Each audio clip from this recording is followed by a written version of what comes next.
Merci. Régis Juanico.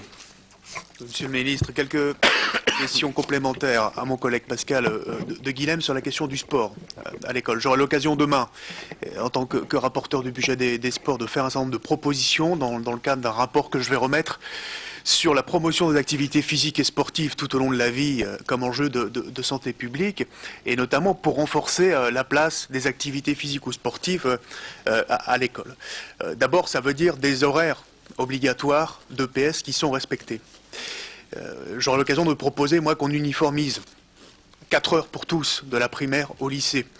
Même si ce n'est pas le chemin que vous avez suivi pour le moment, j'ai été assez surpris de voir que sur la réforme des lycées, par exemple, il n'y avait rien sur les questions d'éducation physique ou sportive. Mais le problème aujourd'hui, c'est qu'on a des horaires théoriques de 2, 3 ou 4 heures, et on a les horaires réels derrière d'activités physiques ou sportives. On voit par exemple que dans l'école primaire, on a 3 heures théoriques, mais en réalité, il y a 2h12 d'activités physiques ou sportives qui sont réellement réalisées par les enfants en raison des temps de déplacement, notamment en direction des équipements sportifs. Donc je répète un peu la question qu'avait posée Pascal tout à l'heure. Que comptez-vous faire pour enrayer notamment aujourd'hui la baisse de nombre de recrutements des professeurs d'éducation physique? On a un départ à la retraite sur 3 qui ne sont pas remplacés aujourd'hui, et ça dure depuis maintenant 3 ou 4 ans, et donc on a aujourd'hui une véritable saignée de ce côté-là.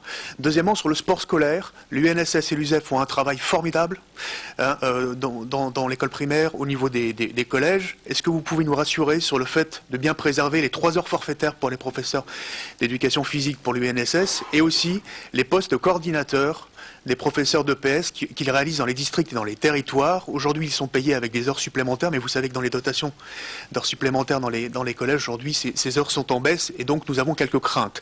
Enfin, sur l'accompagnement éducatif et son volet sportif, puisque c'est une 3e composante à côté des horaires obligatoires et du sport scolaire, du sport à l'école. Aujourd'hui, il y a 60% des établissements qui ne sont pas encore concernés. Il y a aussi des contraintes de ramassage scolaire et aussi des insuffisances d'espace et d'équipements sportifs.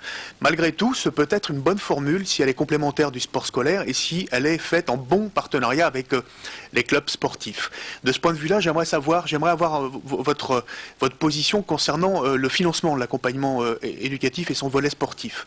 Aujourd'hui, c'est le CNDS qui gère effectivement l'accompagnement éducatif volet sportif, avec un budget de 20 millions d'euros, dont 7 qui vont aller aux équipements sportifs, et ça c'est véritablement son rôle.